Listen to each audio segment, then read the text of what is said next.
Hi, good night, good night, good night. Welcome to Boss Lady Live. Welcome one and all. It's another Monday night to Boss Lady Live. Just giving it a few minutes. Sorry to be late. We're like about a minute late. We're waiting on a few persons. Want you to like and share. Like and share. I have to give you a few more minutes. Like and share. It's a very important conversation tonight. Tonight we are discussing what is the police doing about crime and violence in 2021.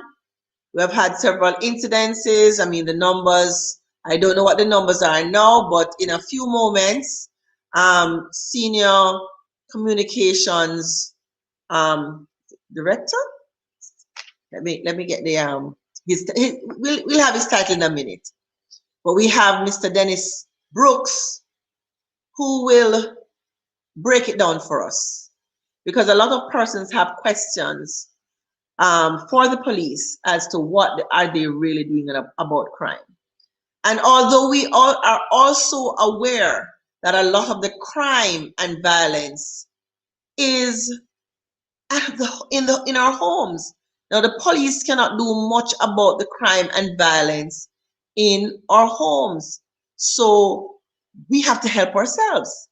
So we need to have this conversation about what to do when the signs present themselves. What is our go-to? What do we do? Do we report it immediately? Is there a way that we can stave off the violence in the home? We have to be very proactive about what we do as citizens of Jamaica and also protectors of self. So we want to have that very, very serious conversation this evening with the very dashing Dennis Brooks this evening. Welcome, Dennis. Please unmute. Thank you very much for having me. Welcome. Thank you very much for having me. Always well put together. You know, I have to mention it, as my business is in the grooming of men. I can't help but to say and to compliment. I mean, you are definitely an asset to the JCF. You are an excellent image for the JCF, and we want to have the conversation. Now, let me say a few things before we start our conversation. Sure. This conversation, friends, is about crime and violence. We are expecting a very civil, and we are expecting a very straightforward conversation, because this program is about solutions.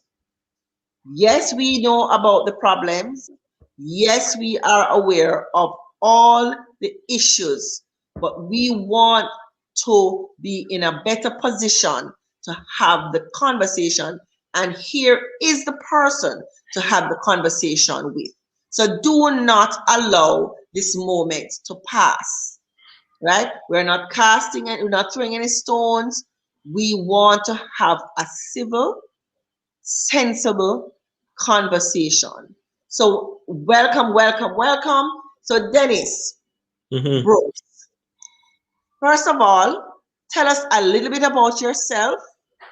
Tell us what your job entails, and just give us an overview as to maybe some of the challenges that you have been facing. I don't know how long you have been in the position, but you can let us know as well.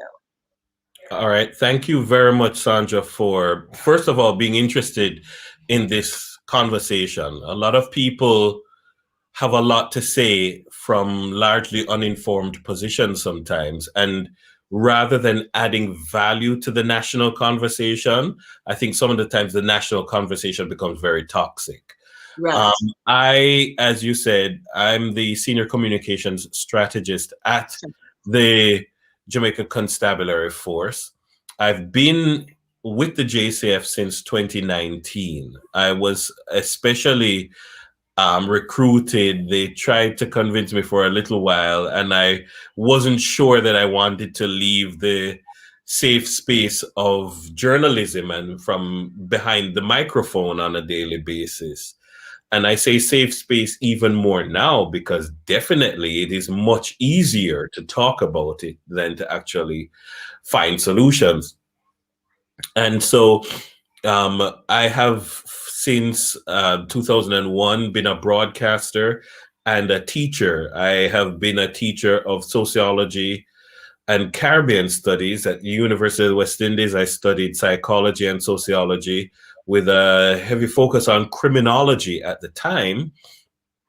And I later studied political science. I went back to school some years ago, more than a decade ago, and studied paralegal. So, I have a background in, society, culture, the study of crime and politics and such. So I come to the constabulary, I think, that with a lot of theoretical understanding, but the practical is a completely different story. And when you learn law enforcement and you go into the spaces where people's blood has been shed, and it's completely different than when you can talk about it on the radio and then forget about it. There are sometimes for days I'm still remembering something that somebody said, or tears that were shed, or the blood stain below my feet.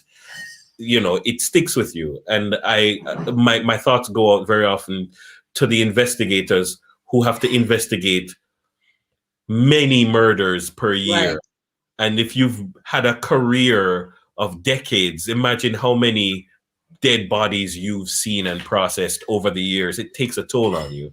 And so on a daily basis, I work with everyone from the commissioner right down throughout the ranks of the force, throughout the divisions of the force, and the formations, looking at communication strategy, how we can fix things, because there are several transformations taking place within the JCF at the same time. There are one of the greatest compliments I get is when people say, I feel something different about the JCF. I'm not sure what it is, but I feel something different. And I feel good about that because there are many things that especially this commissioner has tried to change. I remember as a commentator, I would wax lyrical about the transformation that needs to change and the things that we need to do. And, a few years ago, we were talking about merging the ISCF and the JCF. That has happened. And, people were saying that you needed to do away with the JCF and create a new force and all sorts of things. But what we've seen over the last 3 years, it's a massive transformation that is taking place that I don't think people realize is taking place. We try to talk about it, but sometimes the issues go over your head. Sometimes you're distracted by other things. Sometimes the fear factor makes you, I don't even want to hear that. I just want to hear about the violence that I'm seeing. And I think a lot of it has to do with the baggage that you have inherited from before. Absolutely. Right. And that's tainted. And well, that's something that we take on, right. And we accept that the constabulary needs reform. It needs transformation. It needs modernization. But it's not an organization that you can shut down and fix and then bring back. You have to fix it while flying.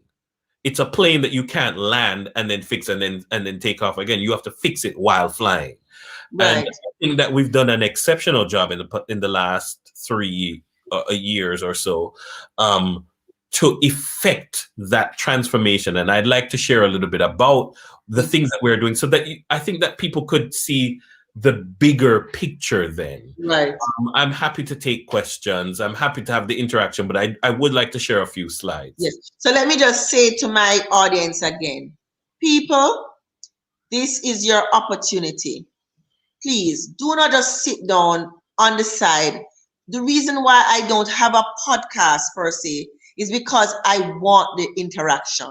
Yeah. I want you to be able to ask questions, because so often people say them don't get a chance, they're not involved, they don't know what is happening.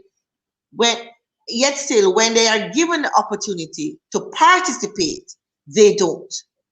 So I'm saying to you again tonight, here's your opportunity.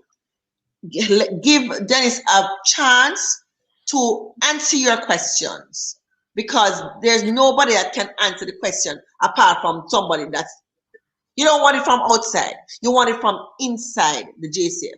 And I didn't just go to any police officer off the street. This is what Dennis does, right? So you need to take this opportunity to get your questions asked, answered, right? Honestly, openly, and straightforward. So over back to you now, Dennis. All right. So if you just permit me, I'm going to share my screen so that you can see, and you can let me know if you're seeing what I'm trying to put up. Are you seeing this? Not yet. I am seeing. No, hold on. Let me see something. Are you seeing a graph? Hold on. No,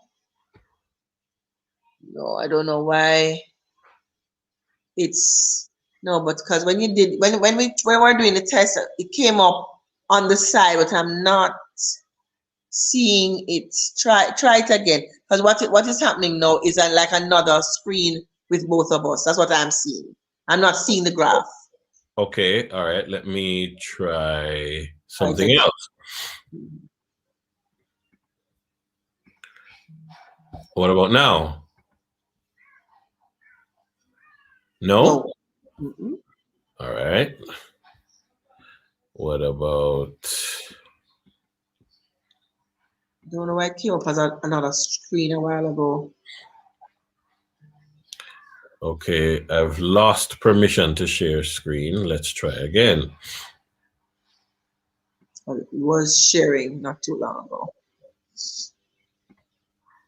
Give us a minute, folks. This is very important. He has some information that he wants to share. I don't know why it's Still no? Hold on. Let me see. If I do this, what happens? No, it doesn't. If I do this, not seeing. Let me see if I can get some assistance. All right, so continue. Oh, yes, here we are. Whatever you just did, I just saw it. Okay.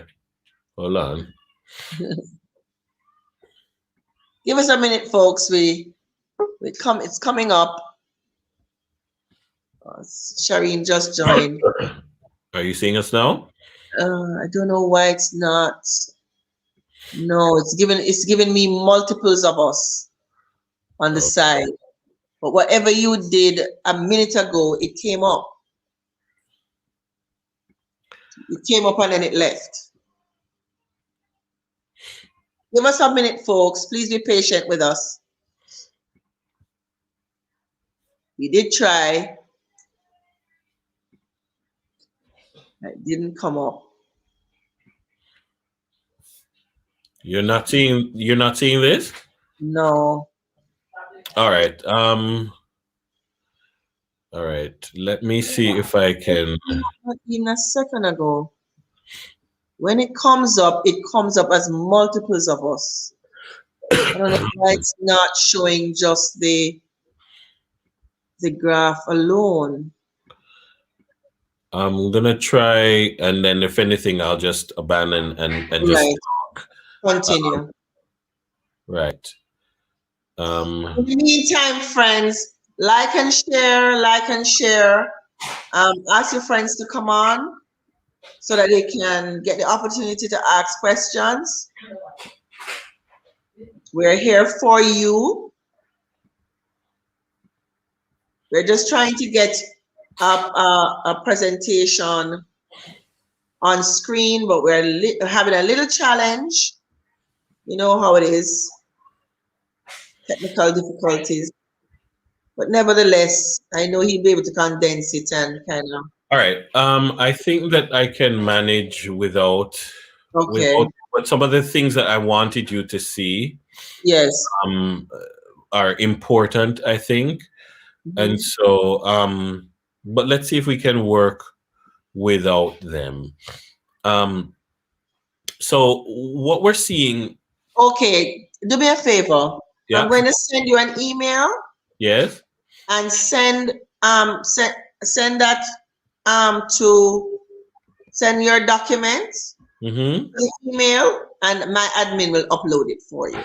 Is that okay? Sure, no problem. Okay. So All right. So you I've have my seen that I email see address, the right? email address in the chat.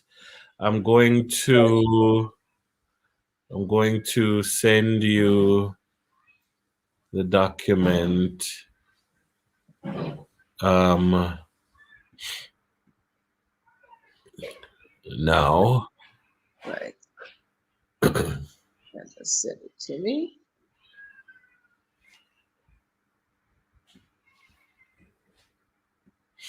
Right. I just sent it to you. Okay. Right. So in the meantime, In the while meantime, we right.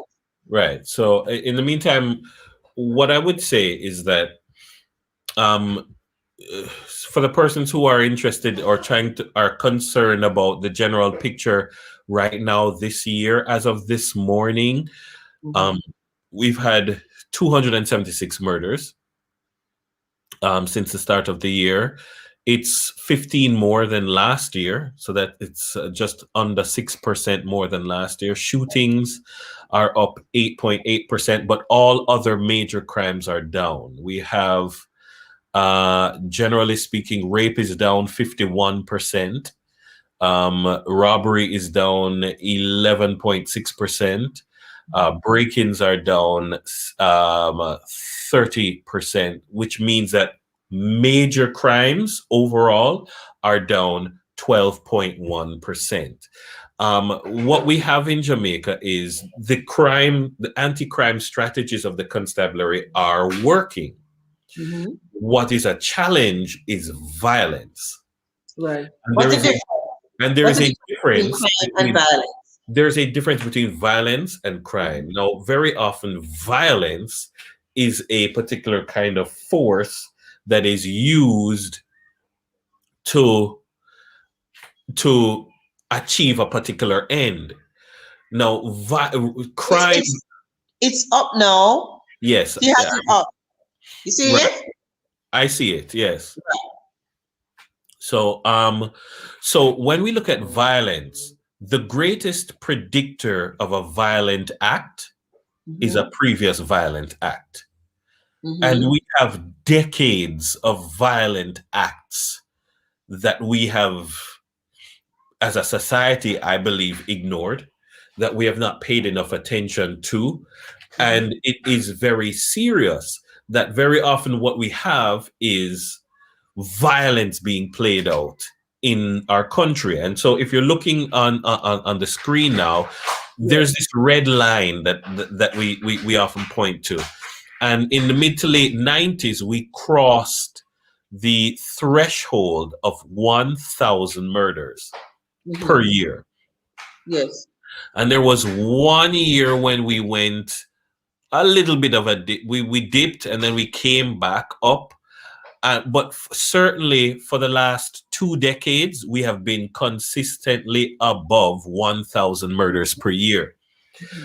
And so everything that we discuss, all of the conversations that we have about crime being out of control or improved or getting better, it's really, I find, misguided, because we're talking about all of it is above that Mm-hmm. red line of 1,000, that red line of that is beyond crisis. A nation of ours, of our size, should not be killing people the way that we kill people.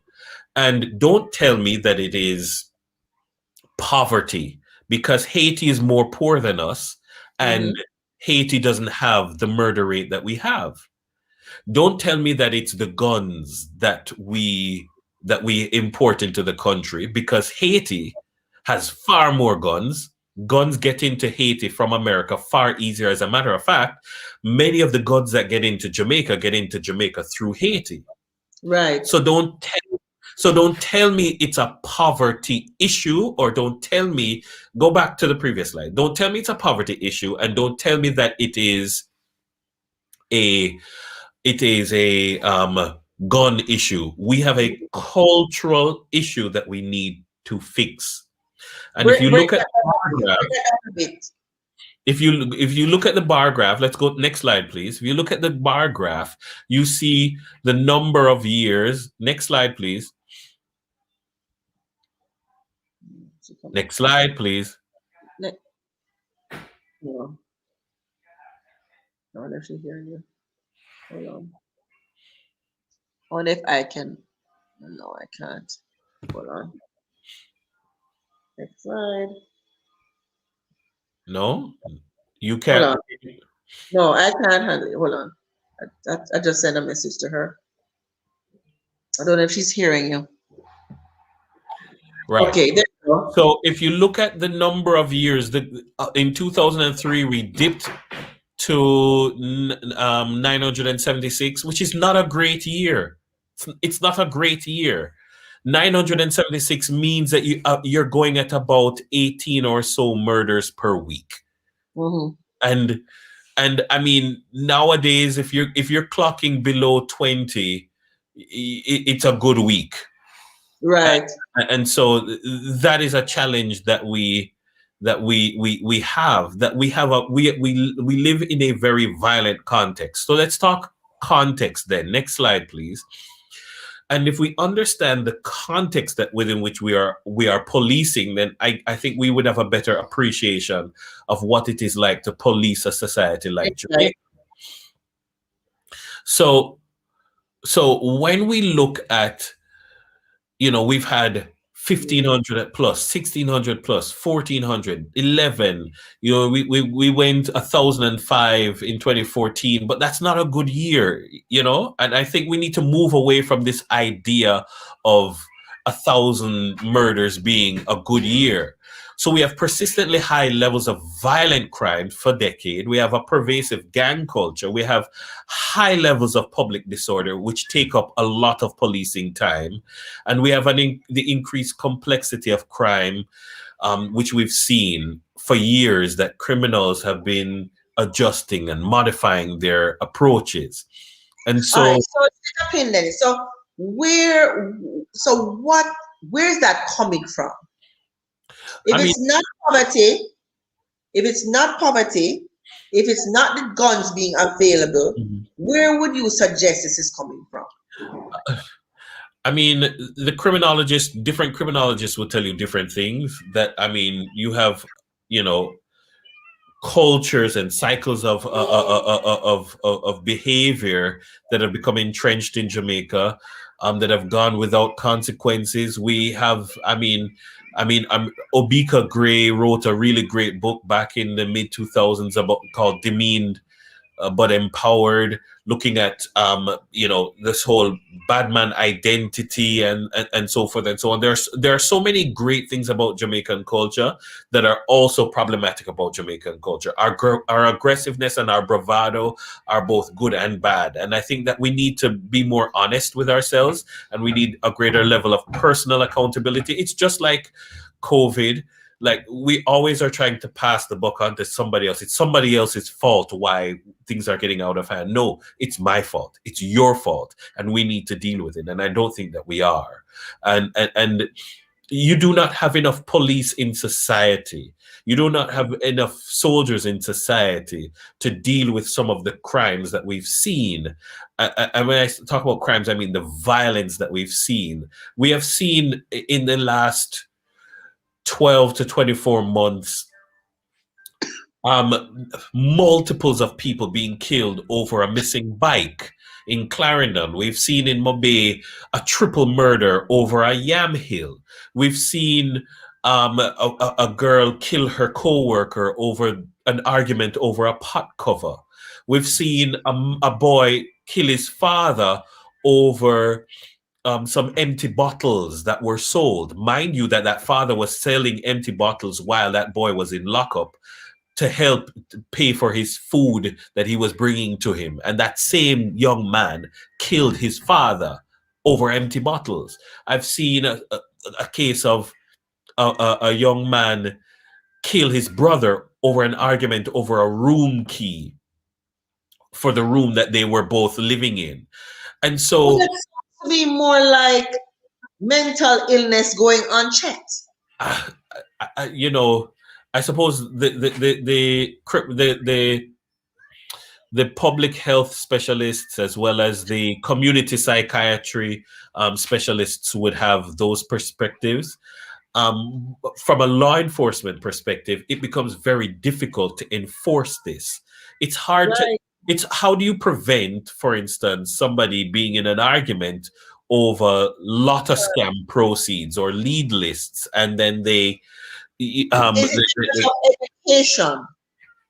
I don't think it's purely an educational issue because we've seen educated people engage in violent acts. So the truth is that many of the violent crimes that we have seen are not random. People might feel like, oh my God, they killed that lady in her driveway.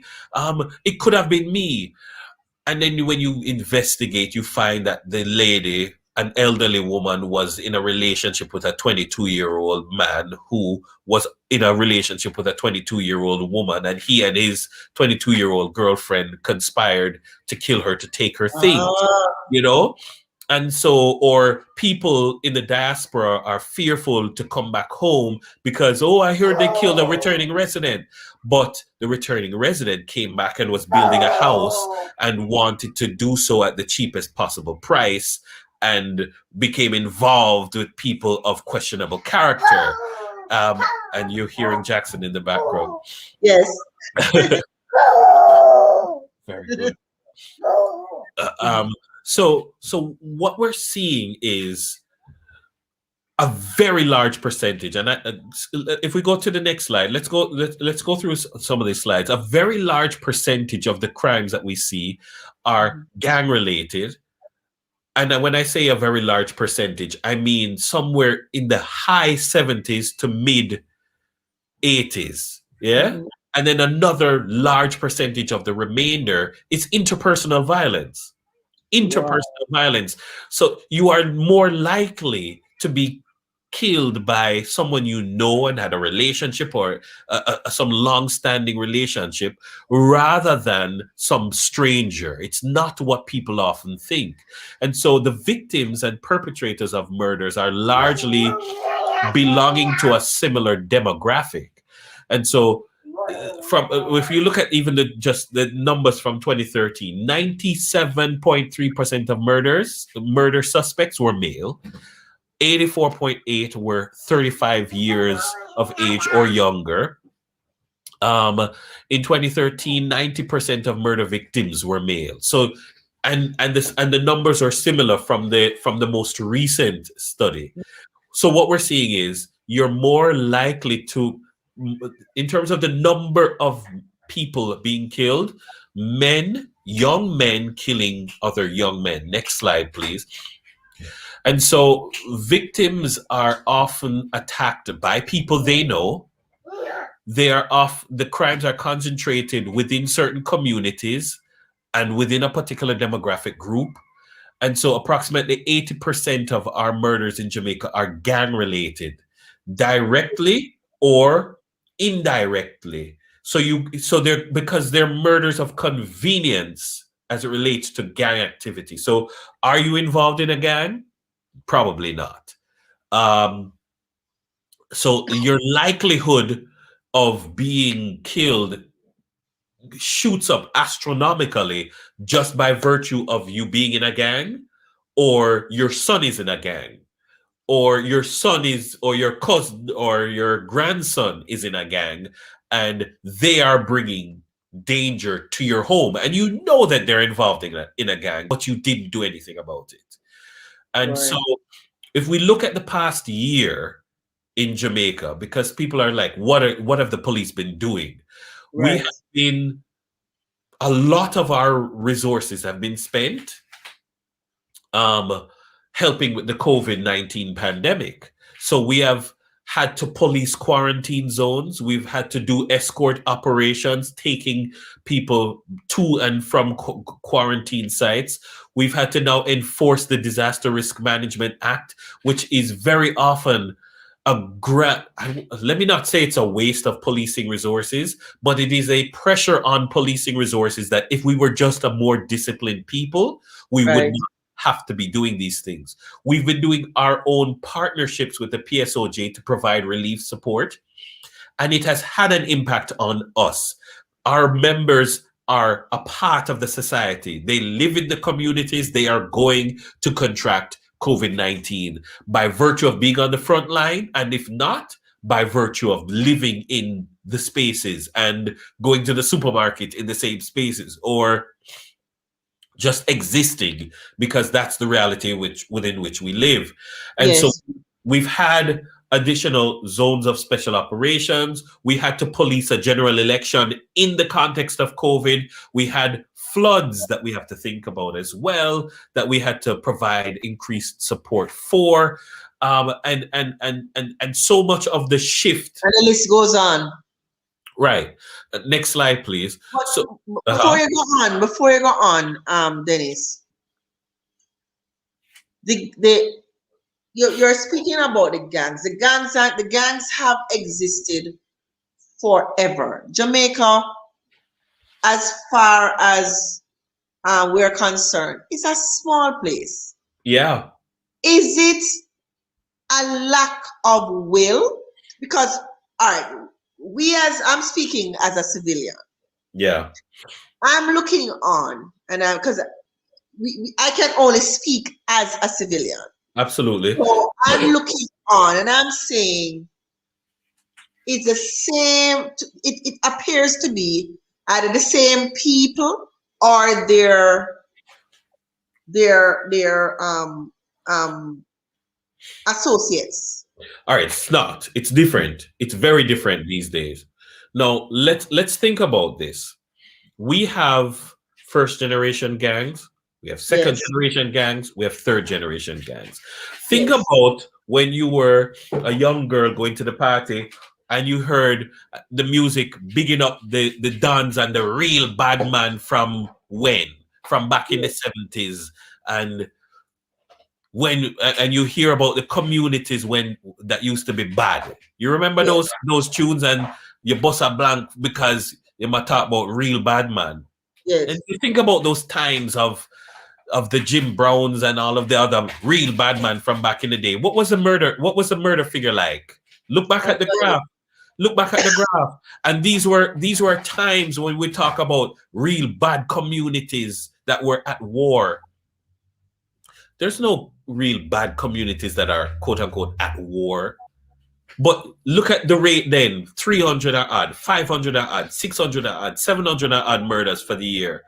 I mean, but 1980 that was was, before cell phone and accessibility was what and it is that's today. why I'm saying things are different now. Because Yes, also in the last decade, there has been what we call a splintering of gangs. And so right. there are gang conflicts every day playing out in Jamaica. I mean, and there's so much, I can't say a lot. But for instance, there are gangs that are at war and over mergers and acquisitions. They're operating, and that's why I said there's a modernization of criminality, because they're operating like modern conglomerates trying to Right, acquire other satellite operations. right, right. And you've made a pitch to me to bring my forces under your one umbrella, and I am inclined to, but two of the second tier leaders of my gang are not inclined to, and so we take them out. And so in a bid to merge, but in taking them out, I also took out two or three other people who shouldn't have been taken out, and then there's a need for reprisal. I mean, Yeah. I would And invite you to listen to a song by Idonia called Lord, the name slips me, but basically the notion is that it's about singing about R.I.P. for a real bad man, R.I.P. for the real ghetto youths, and the message in it is that somebody have a dead back. Somebody have a dead back. Remember, the greatest predictor of violence is a previous act of violence. So when you have an act of violence, so somebody kill your nephew, and you say somebody have a dead back for my nephew. So every homicide has a momentum that you are trying to stop. Because if somebody have a dead back for mine, then two people end up dead, and then those two people have somebody who need for dead back for them, and before you know it, you have a commotion of violence that you need to cauterize. So the Right. more violence you stop is the more violence you stop. You follow me? Yes. Right? But in the midst of this, because there are people saying, what are the police doing? We have increased our clear up rate.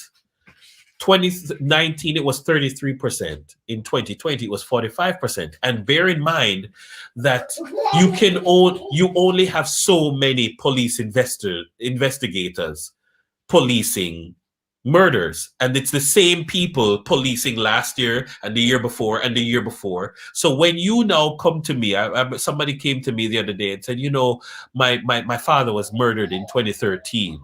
Do you guys not look at cold cases? Of course you look at cold cases, but we are overburdened by the realities of this year, much less last year, much less 2013. Yeah. And if you look at your favorite crime drama show, there are like what, maybe 4 or 5 people on a team investigating one murder in that in Right. that in Jamaica. Do you think we can afford 5 people to work on one murder? By the time in Jamaica, by the time you take statements on one murder and begin to try to identify witnesses, you have another one, and another one, and another one. So the question is, what is the realistic capacity of the constabulary to police the violence that we produce every year? What's the realistic capacity of us to police this kind of violence? I mean, how many murders should a police force of our size be clearing up? Because Jamaica has a higher standard for clear up than many other countries, including many police forces in America. So in order for us to say we've cleared up, we must identify and arrest an individual Right. for the murder, for a particular crime. And Right. so it's not just in some places, if you have identified the person and put out a warrant, then the murder or is cleared up. We are Right. in, we hold ourselves to a higher standard, and we are clearing up more. We have seen convictions of gang members. We also have seen an increased conviction rate.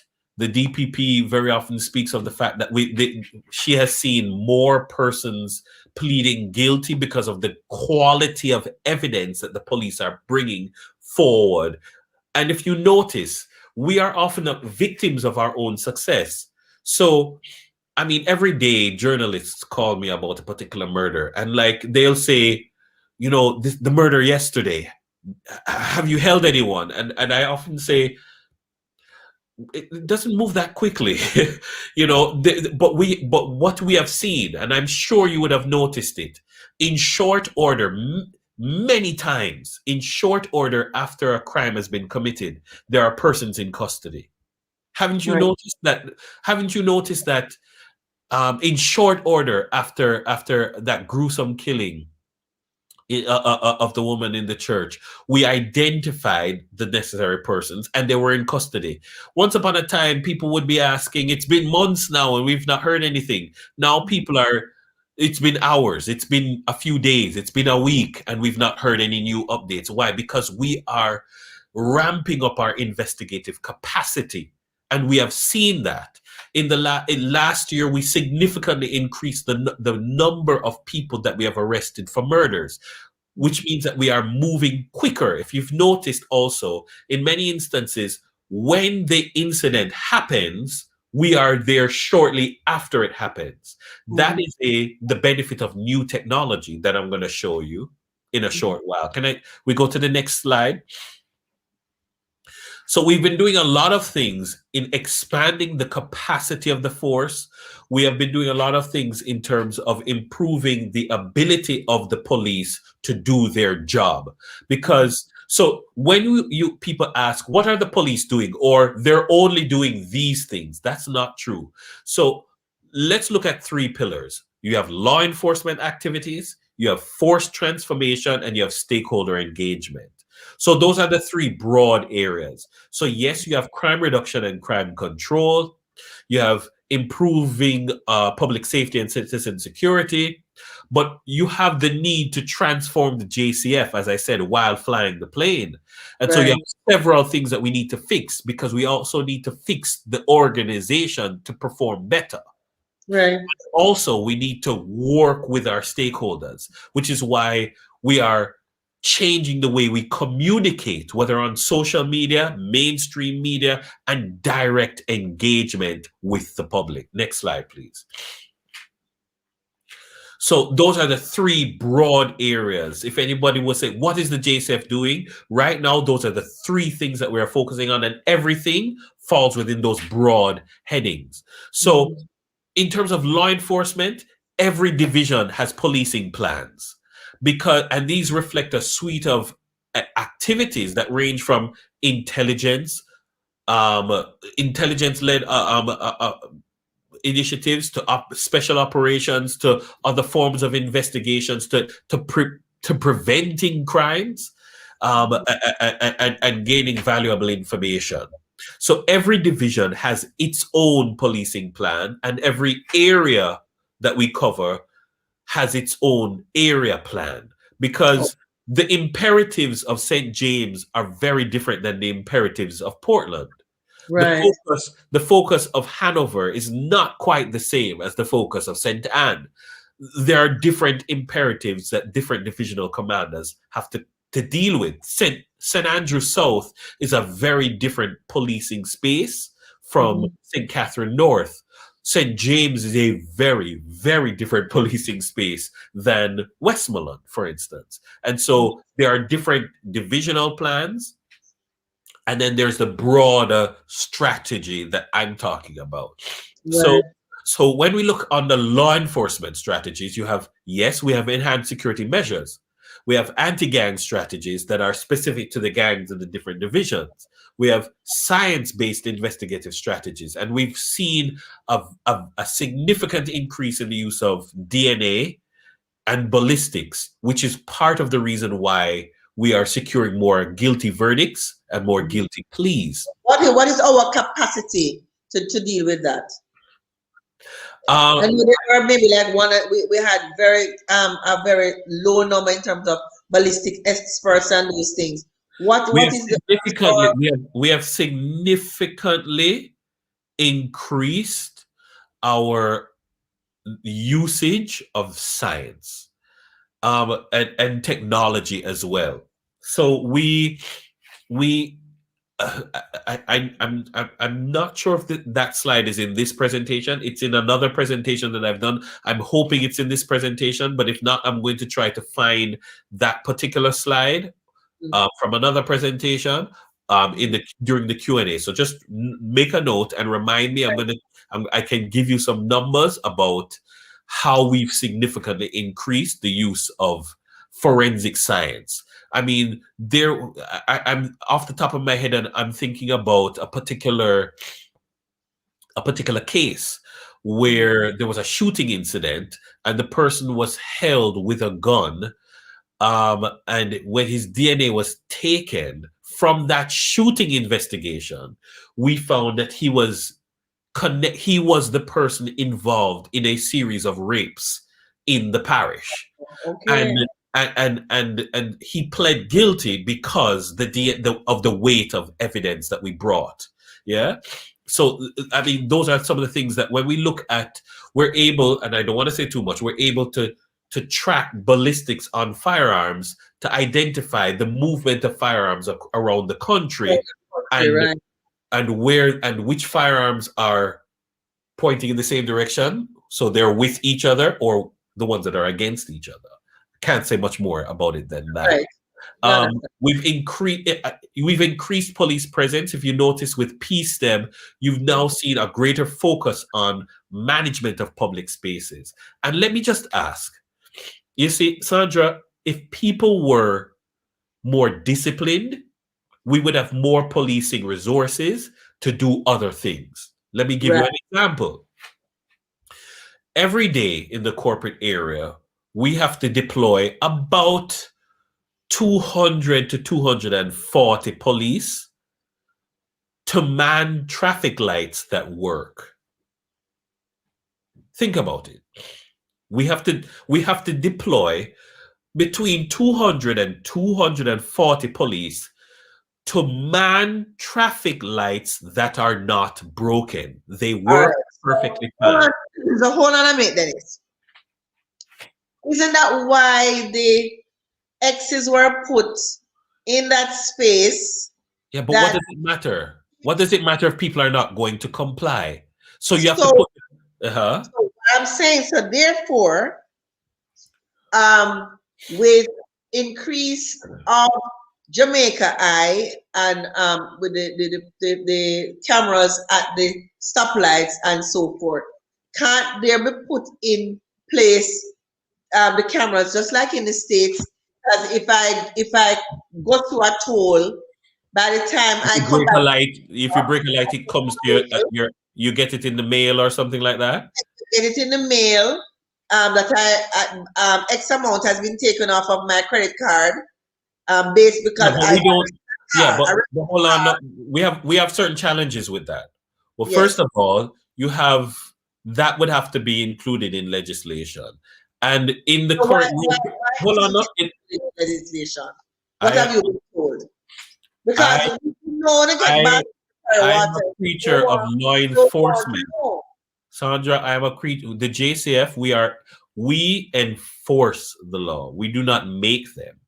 So I'm not going to You comment. don't, you I'm not don't going to. request, you don't Yes, request um a relief or an alleviation of certain what I would say the simple answer to that.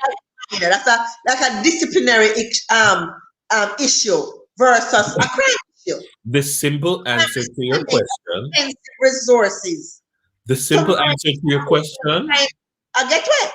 The simple answer to your question is we have expanded our legal department to assess. So they spend every day of every week Right, examining the legislative framework within which we operate, within which we right, enforce law, to make recommendations. So they right. do that. But what I'm saying is we can only enforce what is in front of us. So, for instance, people will say, oh, but the Jamaica Eye cameras are there. Yes, and it helps. But is there legislation that allows you to seamlessly just take it and apply? No.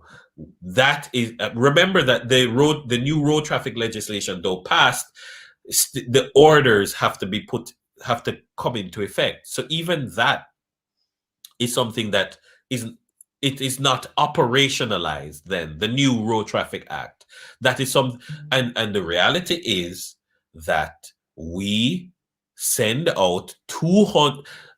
There's a thing called personal responsibility. We should not have to be sending out 200 and odd police to police traffic lights that work if people just obey the rules and Because stop. there is no there is no what is the word I'm looking for? Consequence? Accountability. No. There is no accountability, there is no consequences, there is nothing Yeah, that is but going to then those same people, prevent those so. uh-huh, the same look. The truth is that we need, I guess, in Jamaica to take a big stick approach to everything in order for people to comply. And then when you take a big stick approach, people complain. So they don't comply, and then have to get tough, and then they complain. you know? Um, so it is a challenge that we face in enforcing law. And let me just to say in relation to enhanced security measures, when we talk about the state of public emergency, those are not crime reduction strategies. Those are violence reduction strategies. That is in a special context where this is where the violence is getting out of hand. You need to put a lid on it in order for you to be able to solve crime. And that is just one of many. If you look at the long list, there are many other things that we are doing. That is not the only thing. That is one thing on a list of many. Next slide, please. Andrea, hold on. Andrea was saying the only way, I suppose, to cut out the gangs is to put in proper infrastructures in the communities that the people can depend on, instead of depending on the gunmen to assist in their daily survival. So what Good she's point. Good saying point. is that the Don are providing a service. All right. Good point. And in criminological studies for years, you've identified vacuums. So sometimes if the state fails to provide critical services, you create a vacuum that dons fill. And so what you need to do is take back communities from you need to fill those voids, you need to fill those vacuums. And that is why, for instance, the zone of special operations approach is clear, hold, and build, which is why in the build phase, you need to pump resources so that you're providing it. No Don shouldn't be tricking the people by providing back to school treats and all of these things, and providing welfare support. The state must provide this kind of support. However, the truth is that, I mean, when you make millions of dollars via lotto scamming, even if the state were to give you a job, like literally say, here, have a job, and I'm going to pay you, even though you're completely unqualified, I'm going to pay you $100,000 a month. The truth is that $100,000 a month that you're going to magically give everybody in the community to do honest work, that money can't compete with lot of scam money. Yeah, but Dennis, if I see a gentleman who clearly has no, let us say he has no base, Yeah, and he is giving away money, he is providing all this cash, he is providing all kinds of services, how is he allowed freely? He clearly has no income. He's not going to work every day.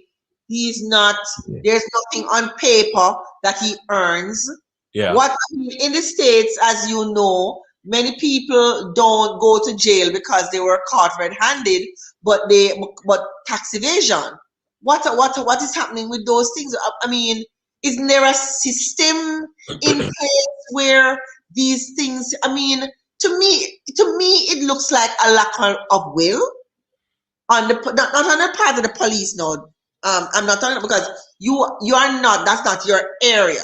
I'm just saying with the powers that be, because sometimes I feel like the police is given a basket to carry water, because you can do so much and no more within the confines of what you do. Well, one of the things that we have been pushing for is legislation to deal with unaccountable wealth or unaccounted wealth.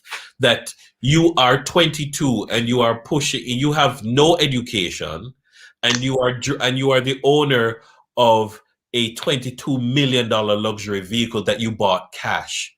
How? Precisely what I'm talking about. Right. So the challenge is that you need legislation, because you can't just take away people's things. So you have hold on. Let me finish the point. You have POCA, so you have Proceeds of Crime Act, but also you need to have legislation that makes it so that if you cannot account for this wealth that you have, then the state can take it from you.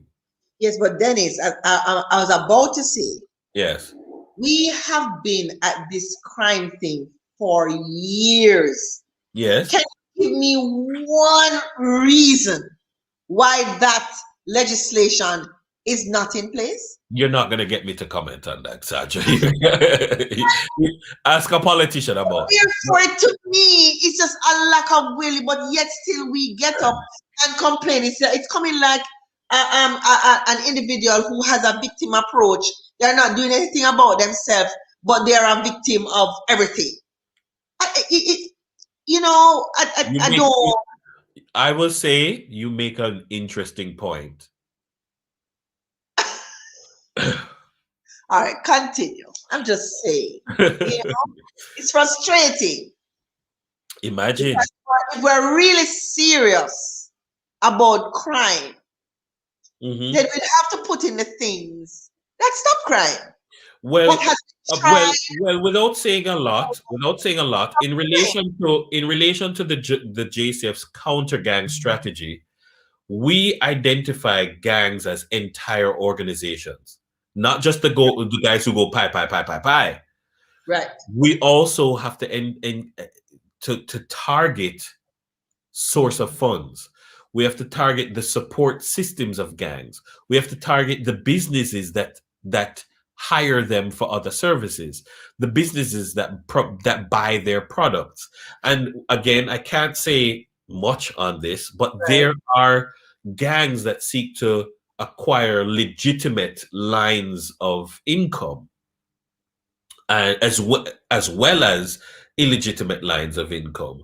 And there are quote unquote reputable businesses who know that they are buying aggregate from a gang, and that aggregate that they are purchasing, it is being used to buy guns to kill us, and then you same one turn around and ball. So we know. But similar to because it's not only small man under pressure, right? Yeah. Similar to the persons in the community who take from these dons, right? Yeah. Because either that out of loyalty or that is their only option. You may also have businesses who, because there is, I don't want to say no protection, because no protection would suggest that there is no policing, no army, no nothing. There is not enough protection, so they have to play by the rules in their areas of operation. We want to call it, if you want to call it extortion, or being compliant with what is the law of the area, because we know it exists. What option would probably someone have if you're in an area, you're trying to build a building or you're trying to operate a business, and these are the laws of this area? Yeah, but that's what I'm talking about. I'm also talking about, let me say there is a hypothetical hardware store, right, that has found a place where they can get sand cheaply. And this hypothetical hardware store is now getting this hypothetical sand cheaply and selling it at a high markup. But they know that this hypothetical sand is being supplied to them by... That's another situation. And yeah, what I'm saying is you have legitimate developers who are building their apartment complexes, knowing that the apartment complex is being built from ill-gotten gain. Yeah, ill-gotten gain. And they don't care. Right. Yes. Because they're experiencing a savings. Exactly. And they're going to sell their apartments at ridiculous amounts of money and make a killing, literally, not caring that the people who are helping them to make a killing are literally making a killing. Right. And so you have to look at the entirety of the crime problem because the Right. crime exists in an ecosystem that supports it. Yes. The crime exists in an ecosystem that supports it. Okay. Gareth is saying with majority. Well, this is not really a question for you, but I suppose he's saying with the majority of seats now controlled by the GDP, can they now move much faster in passing some of these legislation that were held up by a more bipartisan house? I'm not going to comment too much on that because I don't want to get into the politics. But bear in mind that we have a bicameral legislature, and so even if you have two houses of parliament, Right. and so in the end you still have to. It still would have to go to the Senate. I get you. Okay. Yeah, and the constitution of the Senate is still the constitution of the Senate. You don't have an overwhelming. There are certain things that you might need 2/3 majority for. But I mean, I'm not going to comment too much on. Well, we don't want to waste too much time as to what the government is doing because you can't. That's not your area. That's not my area. I'm not gonna. I don't carry a brief for how that. much? But how much can the police do without these laws being passed, though, Dennis? These legislations being passed. And that's why I'm sharing with you some of the items in. I'm sharing with you some of the items in the law enforcement toolkit. Yes. Now, you have only so many items in the toolkit. You can only do so many things, but what you can do is try to do those things better. Right. You can try to acquire new resources to do those things better, faster, more brilliant. It's just like boxing. There are only so many things that you can do in boxing. You have left hook, right hook, jab, uppercut. Left hook, right hook, jab, uppercut. And there are no new moves that you introduce in boxing. But Floyd Mayweather comes and he does those same things in a different way, and he seems like the greatest ever. So you can do the same things differently. But the truth is that we have to bear in mind that as law enforcement officers, we are evolving because we are evolving to deal with a crime problem that is also evolving. And so that is why we use new technology. And if we skip slides, just skip through some slides for me, please. What we see is that it is imperative for us to respond to the realities again. Okay, stop here. So if you go back, going forward, not back, go back. She says there's a little delay. I know, but she's still going forward. Yeah. Go back. Sure. Back again. So all of this still falls under law enforcement. If people are saying, "Oh, what is the police doing?" Again, I'm saying that we have been getting results. We have been getting results right here. So look at cyber forensics. 3,395 cases, files processed in 2018. That's 5% increase in completed forensic reports, 62% increase in completed forensic reports in 2019-2020. So there's a significant increase, a significant reliance upon cyber forensics. If you're looking at ballistics, compare 2019 to 2020. 8,651 compared with 34,577. If you want to talk about DNA, let's look at, okay, we're using more DNA now as we begin to utilize the DNA legislation. Give us more tools and we will use them. 5,832 cases, 15,494 samples processed. Remember that more serial rapists that we were able to connect him to several matters by virtue of the use of DNA. These are some of the things that are helping to drive down the numbers for rape, as I showed you at the beginning. And that's what's helping to drive up the clear up rate as well. The improved utilization of science and technology.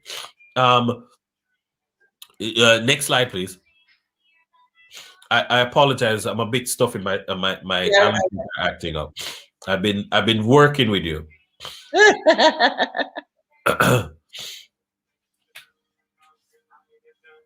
Next slide, please.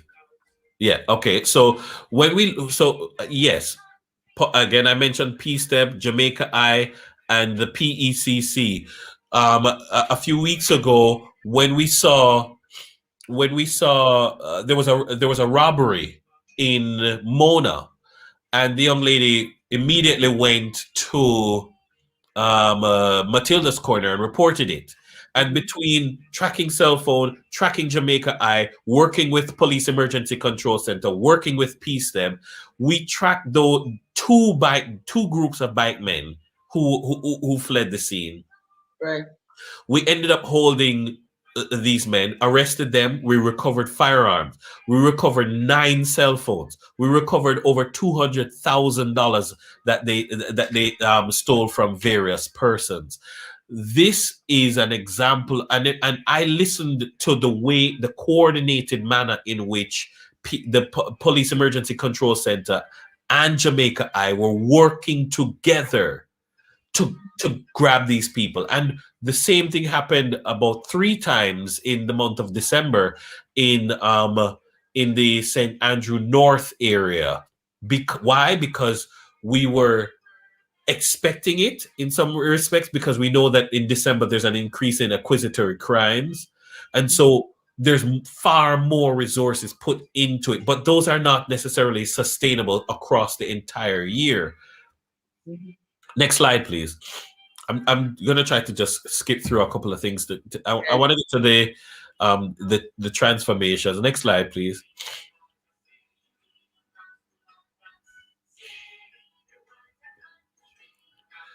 Right. So we're seeing all of these things are things that we're doing right now. And let me make it clear that while we do, yes, the SOEs, there is no other policing initiative that we stop doing. All of these things continue. Proactive violence interruption strategy. Sandra, we don't talk about this enough, but there's a great deal of the intelligence community in Jamaica. I am fascinated by their work every day. I am fascinated by their work. Every year, on average, there are some years that it's higher and some years that it's a bit lower. But on average, we prevent, and I'm not talking about by virtue of policing presence and people changing their mind. I'm talking about cases that we know of, that we prevented. We prevent, on average, about 350 homicides every year. Homicides that we interrupted from happening. If you noticed, and we don't explain too much about it, obviously, but there have been a couple of cases where we've said our intelligence and technology told us that these 3 men who we held on the highway, or we stopped on the highway, they were on their way to commit homicides in the parish of Manchester. You remember that those guys, one of them was fatally shot, one was arrested, and he shot the policeman in his chest. But luckily he was wearing the ballistic vest. And the videos came out. They were up in the bush, and the policeman was visibly shaking, because just because you had on a vest doesn't mean it doesn't hurt. Right. And, but the point is, they were on their way into this community in Manchester to kill people. And we knew it because of the technology and the intel. And we do that every day. The criminal investigation branch and the major investigation division and others, they put in a lot of intel work in every policing division to prevent murders from happening. And there's a lot more that can be done. but it is important to understand that it's being done. Also, we have the domestic violence intervention programs. You spoke with Inspector Jackie Dillon Yes. recently about it. So we often do take the community based approaches and to be integrated into the community rather than being responsive but being proactive in terms of dealing with that kind of a crime strategy. Next slide, please. But there's as the more you talk, is the more I'm seeing where, as you said, some of the resources that's needed for crime and violence is being deferred to other areas that maybe we don't see as important, but because just for law and order, it has to happen. I've also had an incident where um, I, my credit card was scammed, Yes. and when I went to the the bank sends you to this downtown. Can't remember the what they call the units, but it's Uh-huh. a unit where you go and you see the video of the person using your card and all of that. Yes. The thing is, as the policeman explained to me, so it comes back again to legislation and policy. He's saying that, or what he said to me, because it happened to me, nobody else, this is not a third hand knowledge. Right. He said to me that, because I'm saying to him, when I gave my card, I had a funny feeling in my stomach because I remembered when I put in my pin, I was saying to myself, and sometimes we have to follow our intuition. Yes, I we was do. saying to myself, this glass is too dark. I cannot see who I'm dealing with. There's no hole. I don't know who I just had a transaction with, and what actually happened. Because when I was like maybe number 8 or 10, that happened at the same gas station. Mm-hmm. They they can see when you are putting in your pin because there's someone standing behind this glass that you can't see in, but clearly they can see out. Right. And he said, you catch the head, but it was like the jail time was like 6 months. So he said, you put in all of this investigatory work, and at the end of the day, when you catch the head, all he does is chill for 6 months in jail, and he's back out. They call it vacation. They call it chill time, then Exactly. call it cool out. Exactly. Breeze. Saying, if this is known, if this is known, and this is something that you would need to do your job efficiently, because 6 months is not a deterrent. 6 months is a break. So Yeah. I am thinking, as you said, you have a unit that does that speaks to the powers that be on your behalf. But to me, that is the area maybe that needs primary focus now, that Uh, you can be more effective. yes, but the truth is that, there are things that are promised to come. I'm Okay. not going to comment too much on that, but what I would say is that we have to also do what we can to protect ourselves. So you mentioned that funny feeling in your stomach, and if you Yes. have that funny feeling, trust your instincts. I Right. mean, there are many people, and I mean, again, my first degree is in psychology, and and the studies have shown for a very long time that there are many people who they say, I wanted to scream. Right. I was afraid to offend somebody, or I knew that person was going to rob me, but I Right. didn't want, but I didn't want to seem silly. Right. And very often we choose, we know our survival instincts kick in, and we know that something is off, and we don't do anything, and then it's afterwards we say, if we didn't know. Right. What I would say is people need to be very careful. In the same way that people are pivoting and switching to online portals for education, and online portals for business, and Right. online portals for social engagement, people are switching to online portals for crime. So people are spending more time um, on online platforms. And so people know, if I need to pick your pocket, so to speak, I need to pick that pocket digitally now.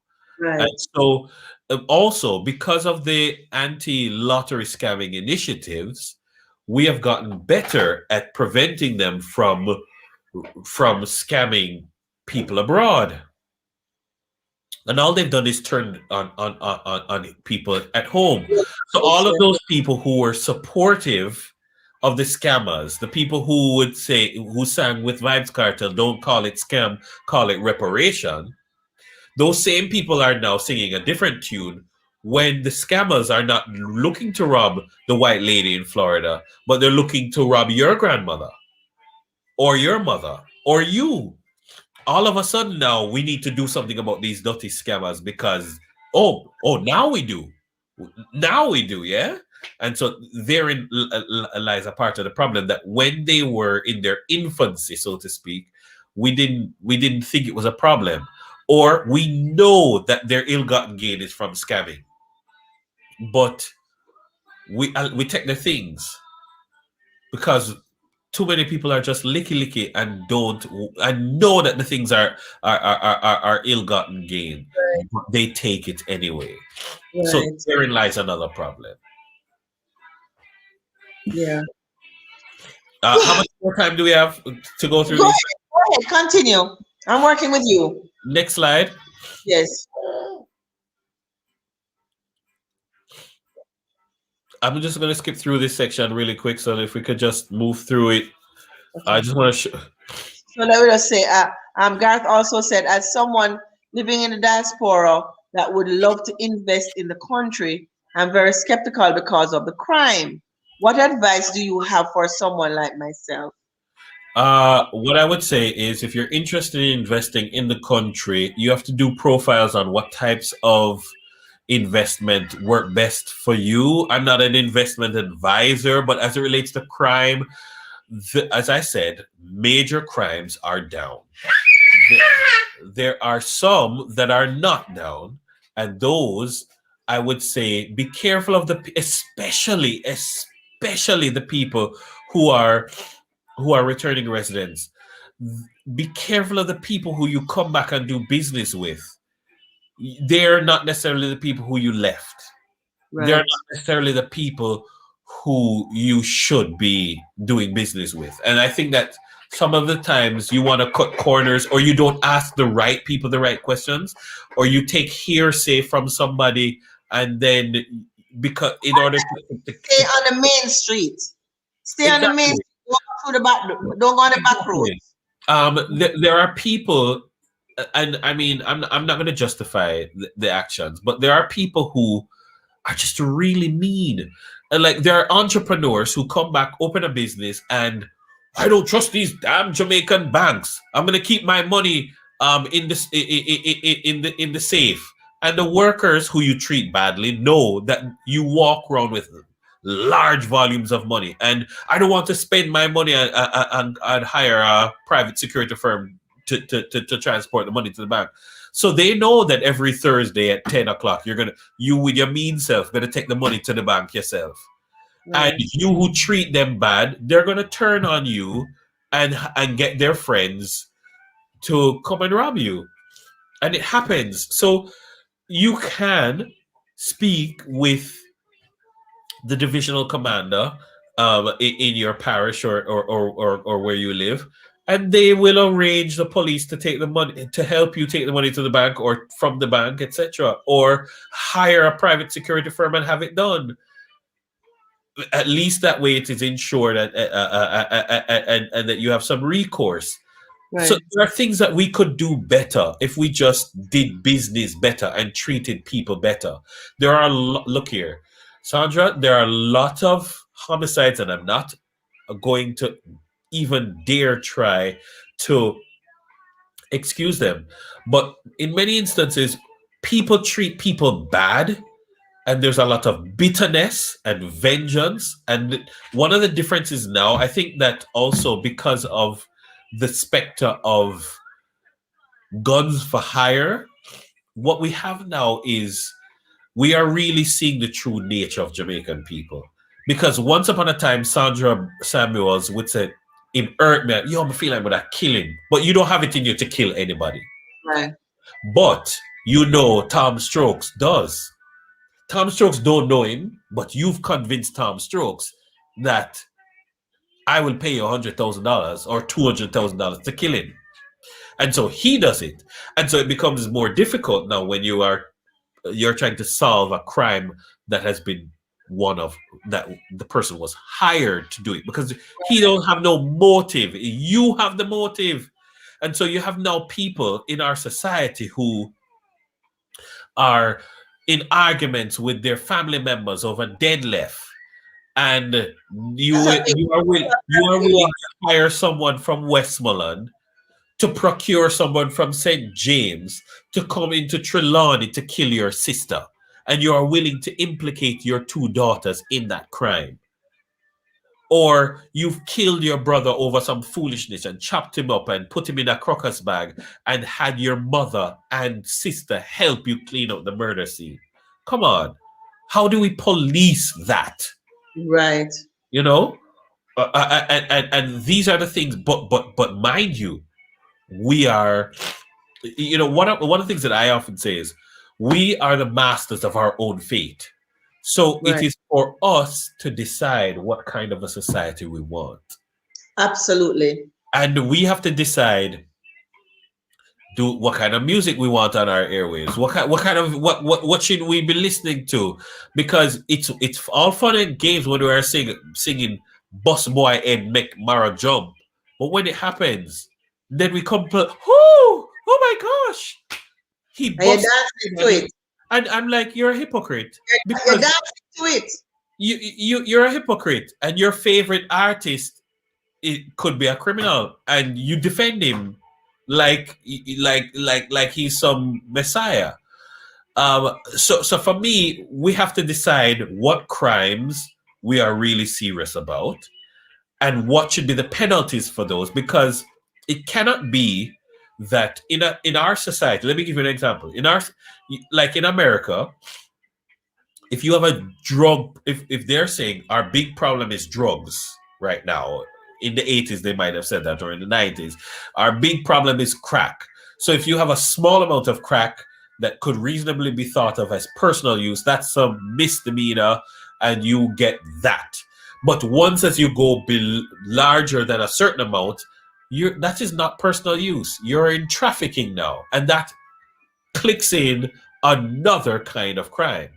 Yeah. Right. And now that's a federal offense, and you're going away for a very long time. Do we have that kind of setup here? I mean, I think the laws are wanting. Let me give you an example. The overwhelming majority of our homicides takes place with the use of a gun. We have a gun problem. People should not just be having guns, illegal guns, killing people, walking around with illegal guns all over the place. So do we want to take a tougher stance on illegal possession of firearms and ammunition? I don't know, but I don't think we do. Because if I hold you with one illegal Glock, it's one count of one case of illegal possession. If I hold you with two, it's two. If I hold you with 15, if I hold you with 20 AK-47s, it's just illegal possession, individual cases of illegal possession. There needs to be if you are trafficking firearms across this country, so I stop your car and there are 10 firearms in the country, that should trigger something more serious, Right. because we have a gun crime issue in our country, but we don't take it seriously. So really, what's the So problem? how do we then expect to solve crime? Well, if our democracy is to work, then you in your community and everybody in their community must lobby their representatives to bring whatever legislation you want, because at the end of the day, we are masters of our own fate. Um, there's more in this presentation, but we've been going for just about an hour and a half. If there are any other questions, I'm happy to take them before we wrap. I don't see. No, no questions so far. Just comments. Um, You see, yeah, that's also a part of the problem. We we want answers, but we're not prepared to ask the questions. We have to participate.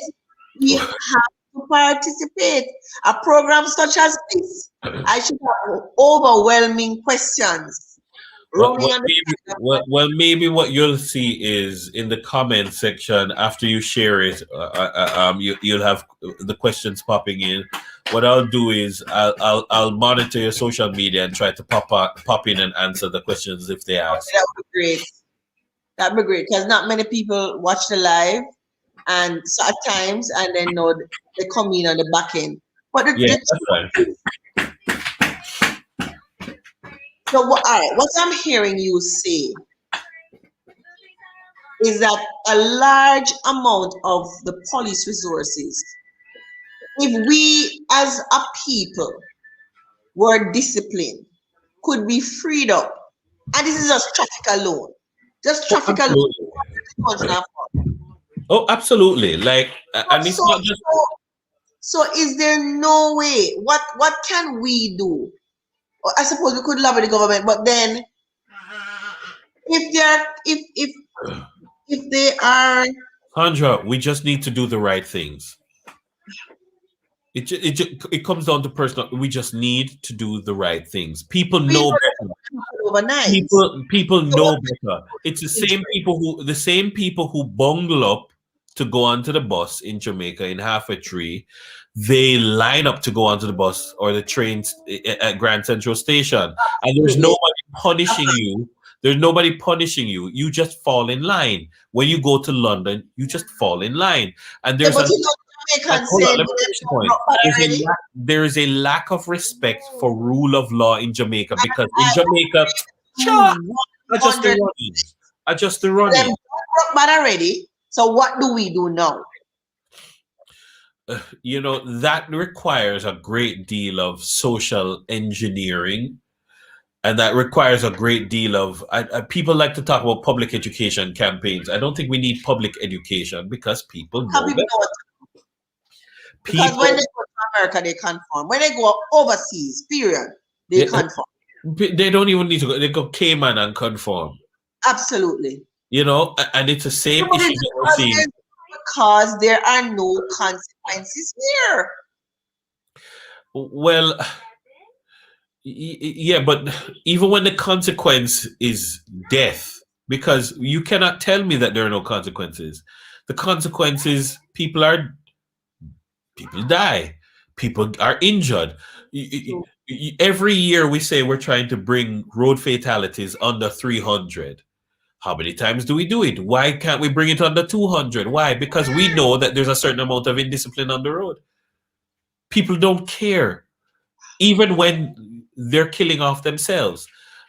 You have lifestyle illnesses that if people just tried harder and were more disciplined, they could fix themselves. If we Yes. want to fix it, we can fix it. Garth Reed is asking, what are we doing about corruption in the police force? There was a slide there. What we have done is we have improved sorry. Oh boy. Sorry, I have a issue that I'm okay. So what we have done is we have significantly improved by creating iProbe, and iProbe investigates and punishes these matters. We take a very strong approach to dealing with matters of corruption, but also we try to deal with corruption at its root. So, for Right. instance, I mean, people like to talk about corruption, but the truth is that if you have if you have how do you become corrupt in a society? Very often you have your police station, and you want your police station to look good, so you take favors from a particular businessman in the area because him going put some tires on your vehicle. But him put some tires on your vehicle, and him expect that you're going to do him a favor. And On the road. right, or him paint the police station, and him expect that you're going to do him a favor. But in the end, what you have is in the end, what you have is him now paint your house, or him help to build your house when you're building your house, and then before you know it, you become in the pocket of this individual. What do? This commissioner says, no, no, no, we don't take money for tires, or we don't take money for paint anymore. We are rebuilding our police stations ourselves.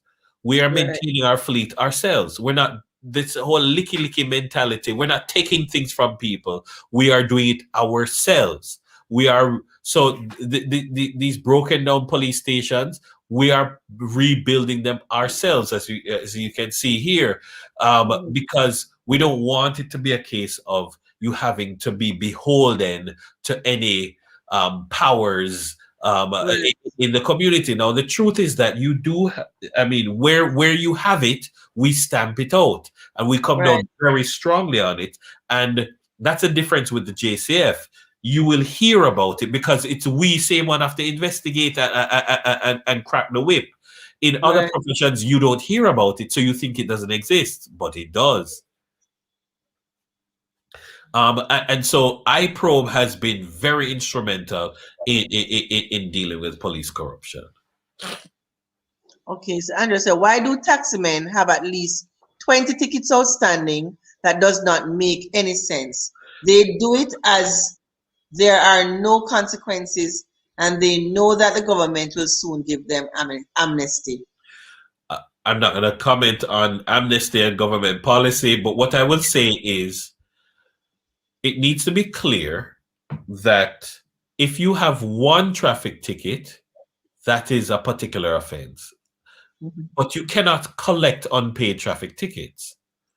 So it cannot be that you have it's treated as individual offenses. If you have 200 unpaid traffic tickets, or 10 or 20, it simply means that you have a particular relationship with traffic legislation that needs to be dealt with. So if we think that that's a problem, we'll pass legislation that will make it either criminal or otherwise to accumulate them, because at Right. present it isn't. So it's legislation again. Yeah. Okay. So much time legislation come up. Aye. Oh boy. All right. Yes. Okay. Then move on. Right. Next. Mhm. So what we're doing is, if you notice, you'll see these new vehicles. Next slide. If you and many of them you This don't. is recent. I beg your pardon? Is this recent or this is from before? No, man. This is recent. This is in the Okay. last 6 months, and you're seeing more and more of these vehicles that have um, uh, the license plate recognition cameras. You're able to do far more. I don't know if you've ever been stopped by the police and they address you by your name without asking you your name, because No, but in, what I have found is that their approach is different. again I've been again stopped. that is the approach of PSTEM and the Yes, transformation that is taking place. And trust me, it is like cheese to chalk. yeah. Totally different approach. That Right. I commend the police about. Right. Totally different. You're seeing new uniforms rolled out, and you will continue to see them, because the truth is that though we love the old candy stripe, as it's called, the truth is that you need room for these body cams and the tasers and things. And the truth is that people might ask, oh, where are the tasers and stuff, or where are the body cams? Where are you going to put a body cam on the old uniform? There's nowhere to put it. You understand? So we have new uniforms that are coming on stream, that are a part of the transformation as well. Next slide, please. So you're seeing more training with tasers. Next slide, please. More training with the use of less lethal weapons. And what we have seen a steady decline in police use of force. And if you read those Indicom reports, even in the cases where Indicom has investigated matters, I think the last thing that I saw was about 3 to 5% they've recommended disciplinary action, and about 1% of their investigations result in a recommendation of criminal proceedings. So overwhelmingly, when the police use force, it is vetted by Indicom and shown that actually they were acting appropriately. But all right, so let me ask you something nowadays. Some of these criminals, they ain't playing, Yeah. right? So it's like, how do you fight crime like on a level playing field, like your brothers and sisters in another country, where these perpetrators, them not taking no check, them don't listen to stop police. There's no respect. There is no respect for the uniform. They are aggressive in nature. How does one fight the armed crime under these circumstances with all of that hanging over your head? You have to defer to your training. You are trained to deal with these things. You have to not listen to the people who are making the noise when you're trying to do your job. I mean, I saw a video today. There was a man there's been a series of videos with him behaving belligerently against the police. Yes. When they went to apprehend him, he was behaving belligerently and resisting arrest. And they had to Right. put him down on the ground and handcuff him and try to not hurt him. And there, Right. if you listen in the background, there were still women. Oh my God, what are you doing? In spite of all that And he has, nobody tried to stop him in spite before. of all that he has said and done. Right. And for every person It's who, a part of the level of indiscipline. yeah, and there's always going to be somebody who will defend the criminal, or there's always going to be somebody who's going to defend the person who's making the police's work more difficult. You just have to do your work, do your job, because those same persons, if the person beats you up or disarms you and shoots you, those same persons are going to say the policeman an idiot. He should have done this, or he should have done that. So sometimes well, not sometimes, you have to tune out the noise and always divert to your training. How were you trained? What were you trained to do in these circumstances? That's how you police. Is more training happening now, or just different type of training? There is more training, and there is new training. Training is constantly evolving. We are training more persons than we've trained before. Yes, COVID has interrupted training to some extent, but the truth is that we do that. What powers does the JCF have on requesting the extradition of criminals abroad funding crime in Jamaica to face charges locally? The US do it to Jamaica all the time. Well, we work closely with our international partners on a daily basis for various types of crime. That would be interagency, intragovernmental, intergovernmental cooperation that, I mean, I wouldn't speak directly to, But what I would say is those kinds of conversations are continuously ongoing. And just because you've not heard of necessarily an extradition, that doesn't mean that that cooperation isn't ongoing. Because there have been arrests, there have been imprisonments of persons who have shipped guns to Jamaica, who have been given instructions, etc. It works in different ways. But wouldn't it help the police's image if they played up their successes? Because certainly your failures are always in the press. Yeah, and we do talk about them. It's just that, again, I say that sometimes we tell the same story three times, and then the fourth time somebody carries it as breaking news, and then we have to ask, didn't you hear it the three times that we said it? There are Right. sometimes when I have to say to I mean, there are many things that are said at press conferences, but if it's not sexy, nobody's going to carry it. Which is why we, as a constabulary, have to ramp up. We've had to ramp up our communication strategy, because Right. if we do not tell the story, nobody else will. Absolutely. Agreed. And sometimes when we tell the story, you're caught between a rock and a hard place, because if you tell the story and you talk about it a lot, people will say you're talking about it too much and it's PR. And if you don't tell the story, they'll say, why didn't you tell the story? You should have told the story. So you just have to make up your mind and be confident in the strategy that you are executing from a communications perspective. Crime Stop, is that a success? It is absolutely a success. And in the next few days, you're going to see a new campaign from Crime Stop that I am very excited about. But Crime Stop has existed for many years. It's never been compromised. And they have helped to put away very many bad people, and they have helped to solve many crimes. I have the utmost confidence in Crime Stop. And like I said, there's a new campaign that they're coming out with in the coming days. I am very excited about it. Excellent. Okay, can continue. Right. So just to wrap up, so we're seeing the use of technology, we're seeing the use of forensic science, we're seeing the use of greater intelligence. And what I would want is for persons to work with the constabulary. That yes, there are going to be times when you will say, I had a bad experience. But for every bad experience, there is somebody trying to help you to have a good experience.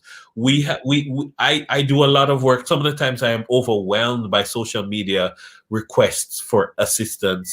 I get the calls at late at night, early in the morning, on Sundays, when I'm sick, when I'm well, you name it.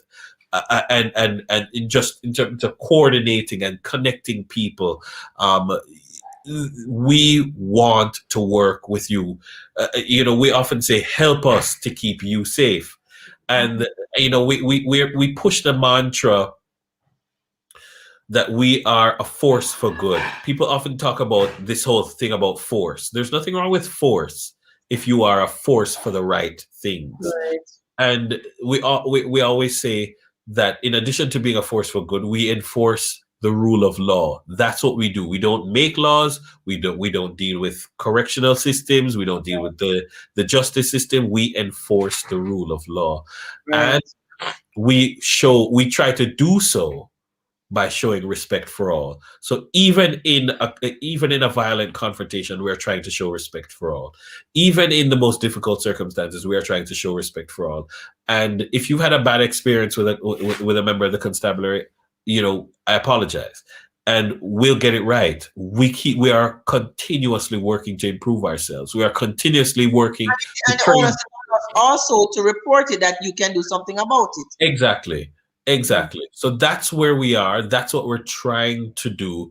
And there are, if you look at this slide, there are many projects that we are coming with. So yes, that big old station diary is going. It would probably be gone already if it wasn't for COVID. We have infrastructure that we are rolling out. We've improved the welfare of our members. We have improved the promotion system to make it more transparent. We have upgraded our technology. We have expanded 119. We have we've employed smart checkpoint facilities, CCTV installations at police station, you name it, we are doing it because we are trying to police in a better way. Well, you know, I guess we'll have to help the police as well by having to speak about that 240 persons, 200 to 240, that we have to do something about that, because to me, that is something that the community, the residents of this country can do, because it's us that are doing it. Because that in itself will free up the police to do what they're actually meant to do. You can't have 200. I mean, that number is staggering. We don't train COVID police just for COVID. They're taken Exactly. from other places. So when we're chasing you down, trying to tell you not to have this party or this funeral, those are police who could be doing other things.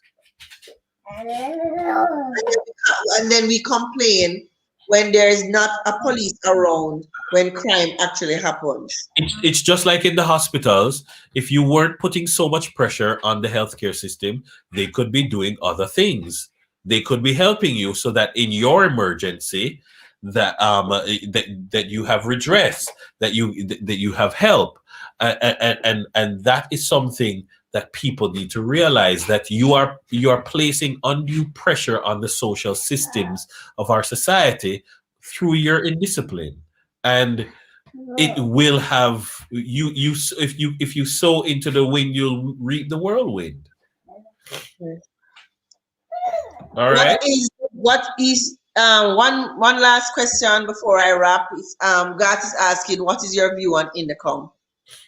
I love Indicom. I think Indicom has been necessary in our society.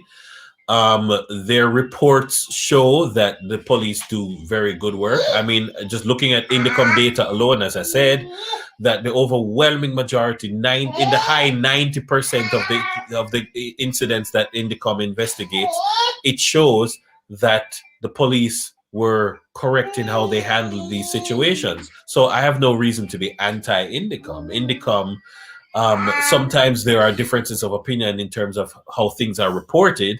And very often what I would say is, every person, when that Indicom report comes out quarterly, read the report. I don't have a problem with Indicom, and I don't think the members of the constabulary should have a problem with Indicom. Some of the times, people make comments about personality issues, but institutionally, I don't have an Indicom problem.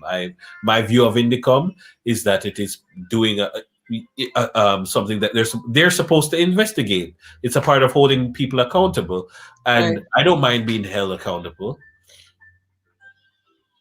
So all right, so in wrapping, how, give us, I like to say, give me 5 of your top ways that we as citizens can assist police and assist the police and assist ourselves in the process. Give me five of your go-tos. I think that if you see something, say something. There are many people who say, "Oh, how come you haven't solved this crime?" Crimes don't solve themselves, and Right. police don't they don't have a magic wand.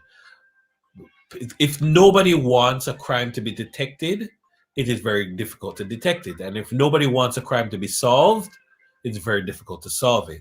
So if you want crime to go down, work with your constabulary to keep you safe, because today it might be his grandmother, tomorrow it might be your grandmother or you.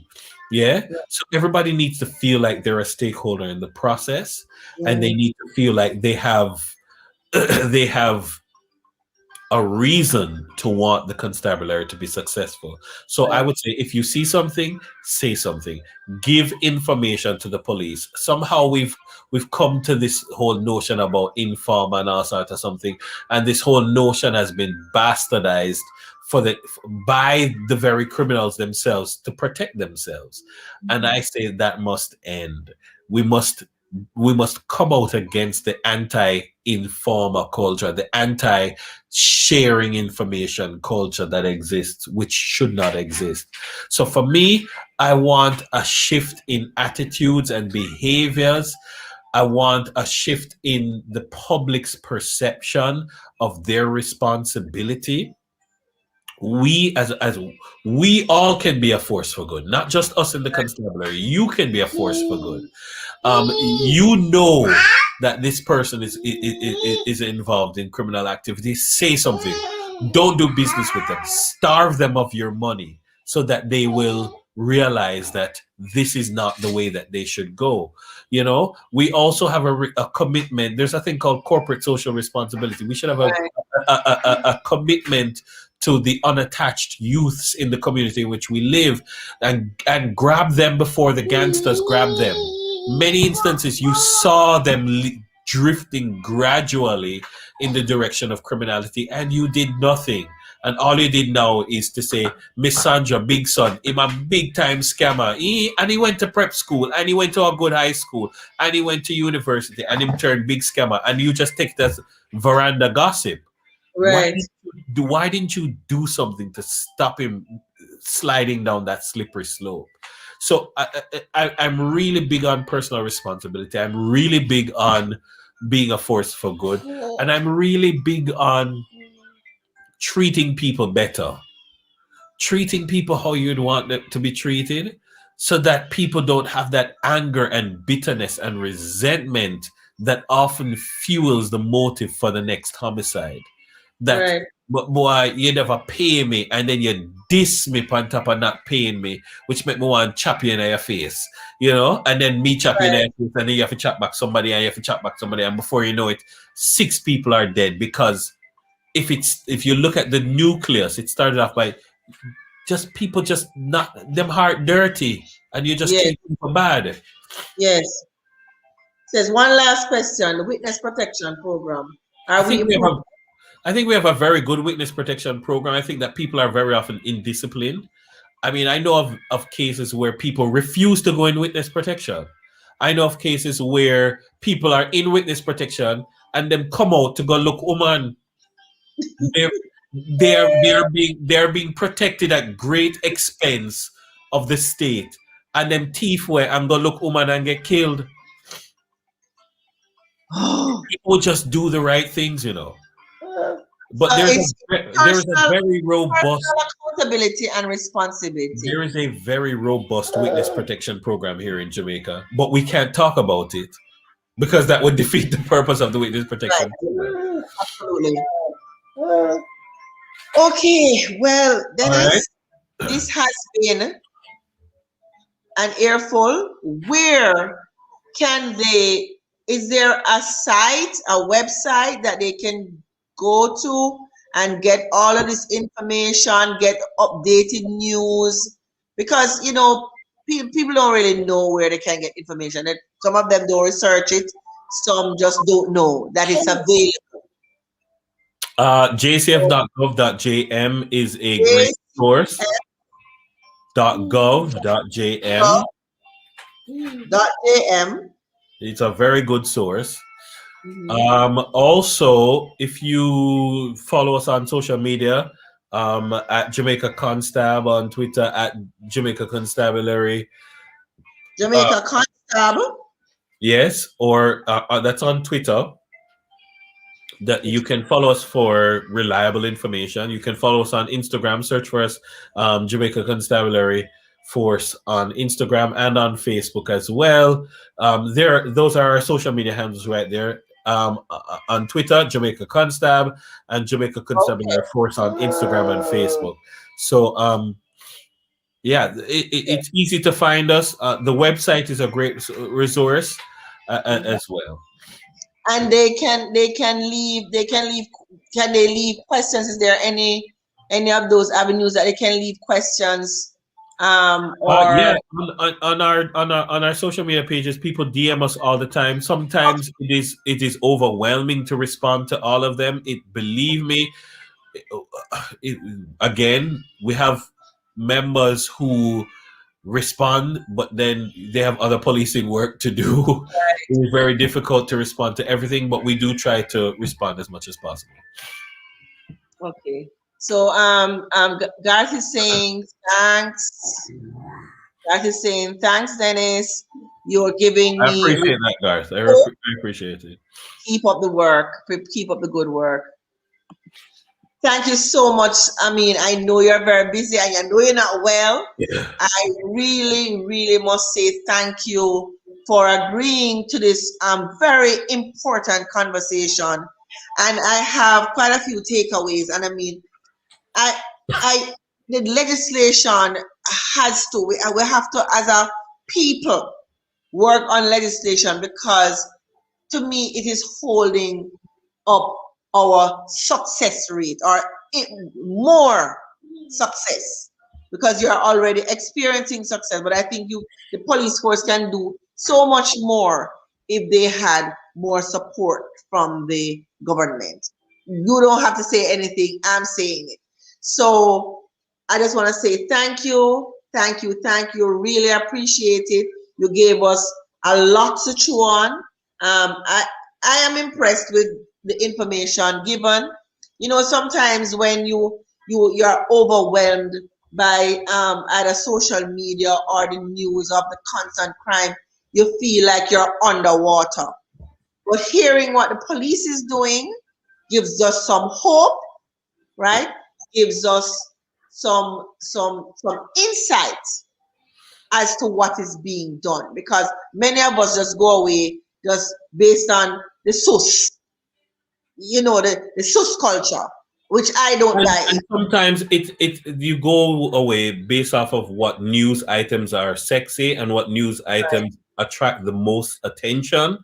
And the truth right, is that there is so much more that is not carried.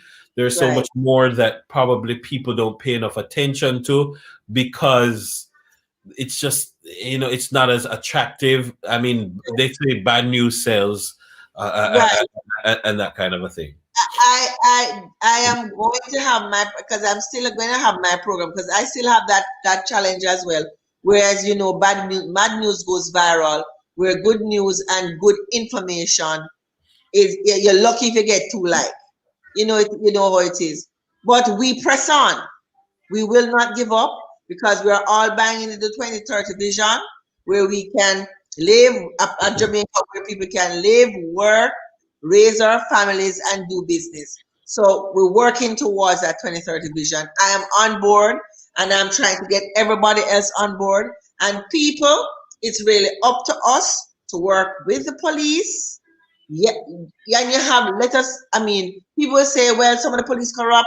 You have good and bad everywhere. So let us get that out of the way. Focus on what is good about Jamaica. Focus about what is good about the police force. Focus about what is good for us because we are the ones who require safety, security, right? So once again, thank you for joining us. Like and share and subscribe to our YouTube page, right? And so that we can notify you each time we are having our show on a Monday night. Thank you so much for staying with us. It has been our pleasure again bringing you the information that you need. Thanks again, Dennis. Bless you. Appreciate it. See you next week, same time.